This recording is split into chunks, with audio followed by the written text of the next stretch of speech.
pentru că cred că sunteți convinși că avem cel mai bun toate posibil. Și însuși, faptul că suntem aici acum, cum eu chiar mă gândeam la treaba asta și când am auzit și pe fratele Mădălin și pe fratele David spunând, nu știm dacă data viitoare nu suntem aici. E un har. E un moment extraordinar pe care îl trăim în viața noastră. Să stăm înaintea cuvântului Domnului.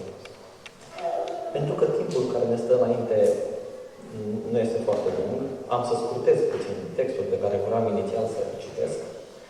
Am să vă invit să deschideți împreună cu mine la 1 Samuel, la capitolul 15. Și vom citi de la început, de la versetul 1. Pagina 305 în Cornilescu. Și aici cuvântul Domnului spune astfel. Samuel a zis lui Saul, pe mine m-a trimis Domnul să te ung împărat peste poporul lui, peste Israel. Ascultă dar ce zice Domnul. Mi-aduc aminte de ce a făcut Amalek lui Israel când i-a asupat drumul la ieșirea lui din Egipt. Du-te acum, bate pe Amalek și nimicește cu desăvârșire tot ce e al lui. Să nu-i cruți, ci să omori bărbații și femeile, copiii și pruncii, cămilele și măgarii, boii și boile. Saul a adunat poporul și l-a numărat Atelaim. Erau 200.000 de oameni pedeștri și 10.000 de oameni din Iuda. Saul a mers până la cetatea lui Amalek și a pus niște oameni la pândă-nvare și a zis cheniților, duceți-vă, plecați și ieșiți din mijlocul lui Amalek, ca să nu vă prăpădesc împreună cu el, căci voi v-ați purtat cu bunăvoință față de copiii lui Israel când s-au suit din Egipt. Și cheniții au plecat din mijlocul lui Amalek.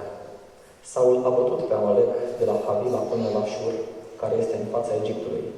A prins viu pe Agag, împăratul lui Amalek, și a nimicit cu desăvârșire tot poporul, trecându-l prin ascuțișul sabiei. Dar Saul și poporul au cruțat pe Agag și oile cele mai bune, boii cei mai buni, vitele grase, miei grași și tot ce era mai bun. N-au vrut să le nimicească cu desăvârșire și au nimicit numai tot ce era prost și nebăgat în seamă. Domnul a vorbit lui Samuel și i-a zis, îmi pare rău că am pus pe Saul împărat, căci se abate de la mine și nu păzește cuvintele mele. Samuel s-a măcnit și toată noaptea a strigat către Domnul. S-a sculat dis de dimineață ca să se ducă înaintea lui Saul și au venit și i-au spus, Saul s-a dus la Carmel și iată că și-a înălțat un semn de biruință, apoi s-a întors și trecând mai departe s-a coborât la Gilgal. Samuel s-a dus la Saul și Saul i-a zis, fii binecuvântat de Domnul, am păzit cuvântul Domnului. Momentan ne oprim aici cu cititul. O să mergem firește puțin mai departe în textul pe care îl aveam astăzi inițial pregătit, dar citim doar până aici și am să prezint pe scurt contextul celor întâmplate. Dacă vă amintiți, când Israel într-adevăr a fost scos de Domnul cu mână tare din Egipt, Amalek a venit la Refidim și s-a războit cu ei. Le-a stat împotrivă. Mie mi-a plăcut foarte mult ce frumos Dumnezeu a luptat pentru poporul lui și în ce fel s-a exprimat când a spus că s-a ridicat împotriva împărăției mele. Și atunci Dumnezeu chiar i-a spus lui Iosua, i-a transmis aceasta, Amalek va fi nimicit și șters de pe fața pământului. Venise momentul ca Saul să împlinească acel cuvânt al Domnului spus către Iosua din acel moment. Și Domnul i-a spus clar, Amalek vreau să dispară cu desăvârșire pentru ce a făcut poporului meu. Saul a adunat poporul, l-a numărat și a ieșit la război. Dar iată că textul spune foarte frumos aici și e un detaliu important. Spune că Saul a cruțat pe Agag și când l-a cruțat pe împărat, lucrul ăsta este un gest de mândrie cumva. Am prins împăratul. Cu siguranță nu e un lucru plăcut Domnului. Și oile cele mai bune, boii cei mai buni, vitele grase. O să vedem din versetele pe care nu le-am mai citit, vom merge mai rapid prin ele, o să vedem exact ce spune Saul că vrea să facă cu acele lucruri. Era, bineînțeles, un obicei să se ia pradă de război în vechime, în războaie. Doar că în acest caz, Domnul a fost foarte clar când a spus vreau să nimicești cu desăvârșire tot ce înseamnă Amalek pentru ceea ce a făcut poporului meu. Și, evident, Saul trebuia să facă lucrul ăsta. Ce este interesant din textul citit până acum este că Saul iese înaintea lui Samuel când acesta vine spre el și spune fii binecuvântat de Domnul, am păzit cuvântul Domnului. Și se vedea așa de bine pentru ceea ce făcuse. Mai departe, imediat primul verset pe care nu l-am citit. sau de acolo înainte, Samuel îl întreabă ce se întâmplă, de ce aude behăit de oi și ce se aude în jurul lui. Ar fi trebuit să fie liniște, Amalek trebuia să fie distrus. Am să merg foarte pe scurt prin toate aceste lucruri. O să-l vedem pe Saul și atitudinea lui înaintea Domnului. După care am să vă spun care este practic și titlul pentru cuvântarea de astăzi. În versetul acesta 13 spune: am păzit cuvântul Domnului. Mai departe, când Samuel îl întreabă, el spune: le-au adus de la amaleciți, că poporul a cruzat oile cele mai bune. Și vom vedea mai departe că spune că m-am temut de popor. Și în loc să stea înaintea lui Samuel și înaintea Domnului și să spună: m-am făcut vinovat de un păcat, iată atitudinea lui Saul și cât de greu ajunge să spună: într-adevăr am păcătuit înaintea Domnului. Poporul a luat oile acestea și pe celelalte toate le-a nimicit cu desăvârșire, cum a spus Domnul. Samuel a spus: stai să spun ce mi-a zis mie Domnul azi noapte. Și Saul a spus: vorbește. Și îi spune Samuel, dacă vă amintiți, când erai tu mic în ochii tăi, când erai tu un nimic acolo, nu te-a făcut Domnul căpetenia poporului și te-a ridicat ca împărat? Pentru ce, spune în versetul 19, Samuel îl întreabă, pentru ce n-ai ascultat glasul Domnului? Domnul te trimisese: du-te, nimicește cu desăvârșire pe păcătoșii aceia, pe amaleciți. Pentru ce n-ai ascultat? Versetul 20, ia uitați pe Saul ce spune: am ascultat glasul Domnului și m-am dus în calea pe care mă trimitea Domnul, spune el aici. M-am gândit că de multe ori, să știți că în felul lui Saul poate că acționăm și noi. Chiar dacă poate pare greu de crezut la prima auzire, de multe ori poate procedăm și noi lipsiți de înțelepciune ca și Saul. Pentru că a umbla în calea în care ne trimite Domnul poate însemna pentru o persoană ceva și pentru o persoană altceva. Știți ce face diferența și în ce fel suntem siguri că noi umblăm într-adevăr pe calea Domnului? O legătură neîncetată, o conexiune permanentă cu El. Și Saul se pare că a dus lipsă în privința aceasta. Îl vedem pe Saul având un precedent al neascultării. Atunci când s-a făcut acel război cu filistenii, după ce Ionatan a bătut tabăra filistenilor și filistenii au urât poporul Israel și au ieșit împotriva lui, Saul trebuia să aștepte 7 zile pe Samuel. Și Samuel, dacă întârzia și n-a mai venit, Saul a făcut ce nu era îngăduit să facă el și a adus jertfa necurmată. Imediat a venit Samuel și Saul din nou s-a justificat. Am văzut că poporul se împrăștie, mi-a fost teamă. Și Saul, de ce spuneam, nu avea legătura aceea cu Dumnezeu pe care Dumnezeu o dorea de la un împărat al lui Israel.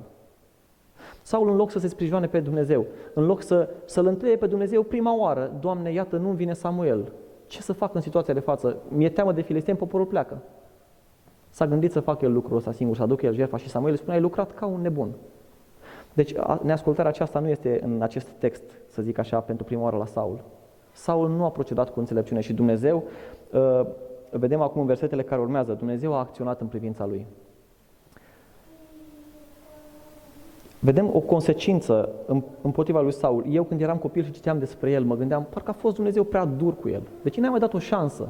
Și așa cum spune că Samuel plângea pe Saul, și mie îmi părea rău de Saul. Dar eram un copil și nu înțelegeam. Dumnezeu dorește ascultare. Și pentru ceea ce am de gând să spun în continuare, titlul acesta este Ascultarea de Domnul.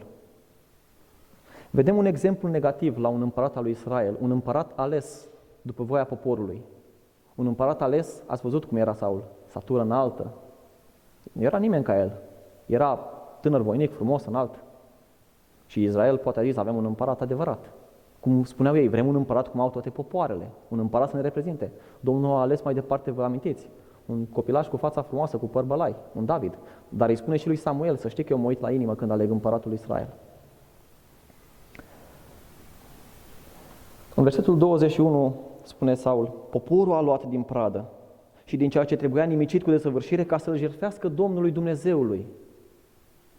M-am gândit de multe ori poate că ne justificăm și noi anumite acțiunile noastre și încercăm să spunem. Eu mi-amintesc când eram copil și spuneam părinților anumite lucruri despre care ei îmi spuneau: n-ai voie să le faci, nu sunt cum vrea Dumnezeu, nu trebuie să le facă un credincios. Și eu spuneam: nu, pentru Dumnezeu le fac. Poate avem și noi de multe ori tendința de a socoti anumite lucruri că le facem pentru Dumnezeu sau a încerca să ne justificăm, așa cum a făcut și Saul.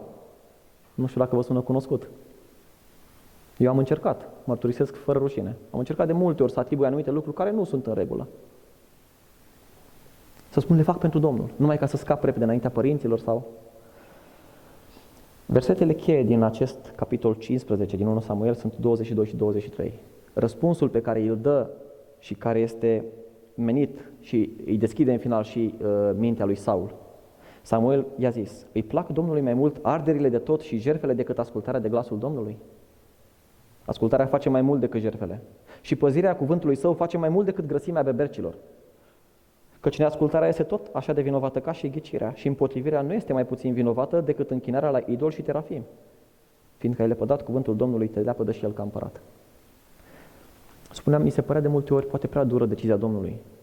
Și un aspect important, nu știu dacă v-ați gândit vreodată, sunt sigur că ați trecut peste textul acesta și peste istoria lui Saul.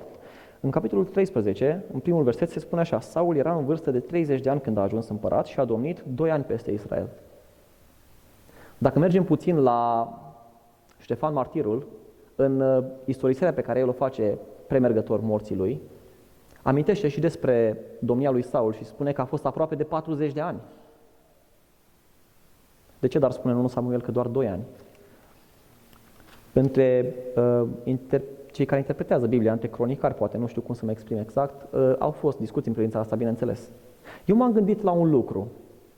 M-am gândit, Domnul îi spune lui Saul prin Samuel, în versetul 28. Samuel i-a zis: Domnul rupe astăzi domnia lui Israel deasupra ta și o dă altuia mai bun decât tine. Și din momentul acela, înaintea lui Dumnezeu, Saul nu mai era împărat. El a mai domnit, a mai avut slujitori, a mai fost în fruntea poporului, a mai fost cârmuitor, dar înaintea Domnului deja Saul nu mai era împărat. Timpul trece foarte repede, am să încerc să merg puțin mai repede prin textul pe care îl avem.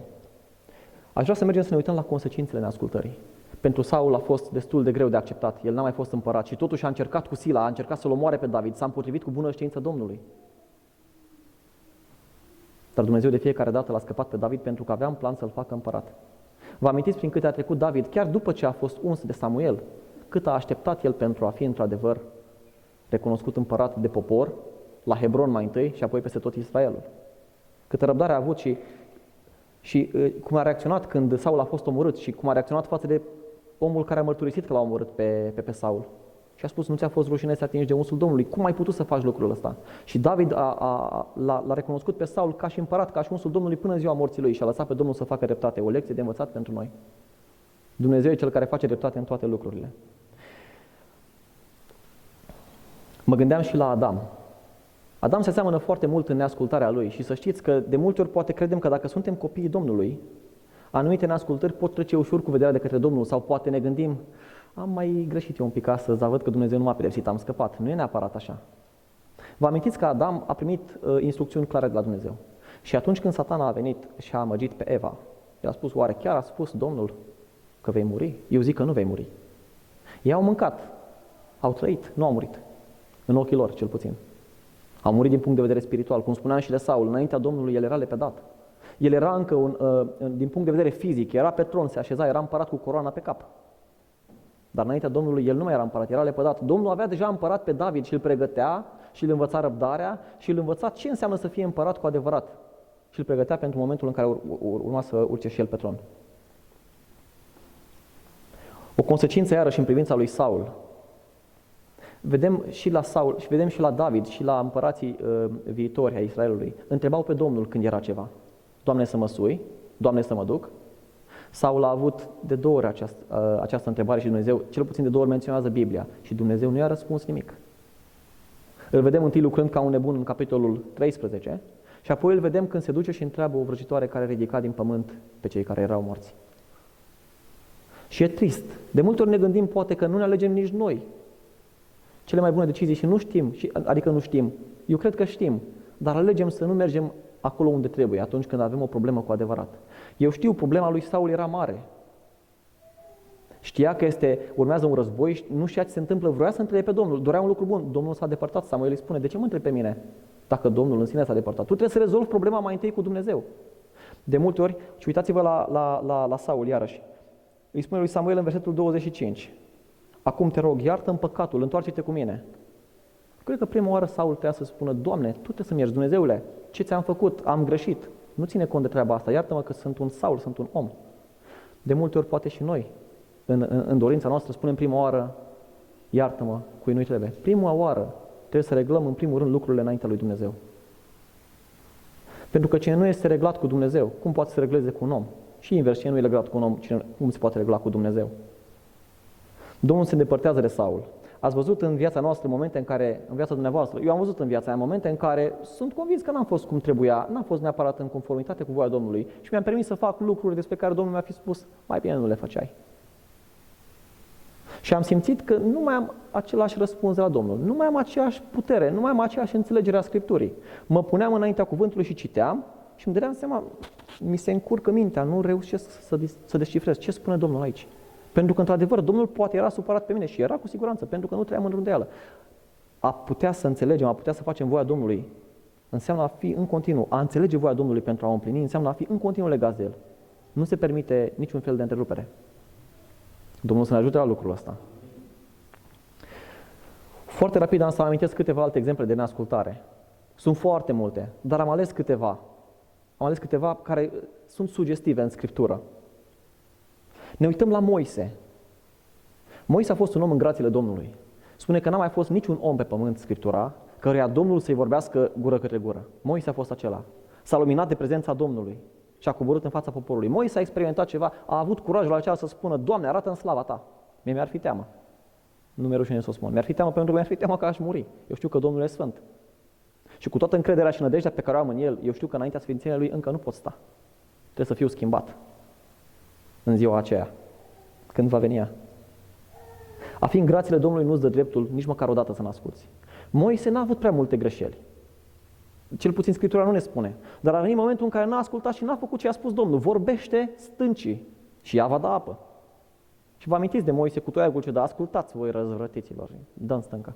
Și acolo s-a rupt. Și Domnul îi spune, pentru asta tu nu vei intra în Canaan. Eu cred că l-a durut pe Moise. Știu că își dorea Canaanul. Totuși Dumnezeu s-a purtat cu bunăvoință și l-a arătat. De-aia a spus, asta este, ai văzut, dar nu vei intra în el. A fi în grațiile Domnului, a fi copilul Lui nu înseamnă că îți permiți din când în când să ai escapaje. Înseamnă că în continuu lupta aceasta o ducem și trebuie să ascultăm voia Domnului. Voi aminti foarte rapid și ce înseamnă, aș fi vrut să vorbim puțin de neascultare la copii, la adolescenți, nu mai este timpul pentru aceasta, poate cu altă ocazie dacă Dumnezeu va dori. Ce înseamnă în fond ascultarea? Domnul Hristos spune la un moment dat, revine acest gând și în Iacov, a asculta înseamnă nu doar a auzi. A asculta de Domnul nu înseamnă doar a auzi cuvântul Lui. Vă amintiți de Iacov că spune să fim și împlinitori ai cuvântului, deci asta înseamnă în primul rând să-l auzi, să procesezi, să-ți dai seama ce spune acolo Dumnezeu și apoi să-l împlinești. Ascultarea aici se desăvârșește. Ea nu este numită ascultare în sensul deplin al cuvântului până când nu ajunge la îndeplinire. Saul era, să zic așa, cunoștea ce trebuia să facă, știa să se închine Domnului, știa de un altar, știa de jertfă, știa de obiceiurile, știa toate lucrurile astea. El totuși nu și-a desăvârșit ascultarea și Dumnezeu lucrul ăsta el a socotit ca păcat și consecințele au venit. Dumnezeu a socotit asta ca și neascultare, cum îi spune Samuel. De ce ne-a ascultat de glasul Domnului?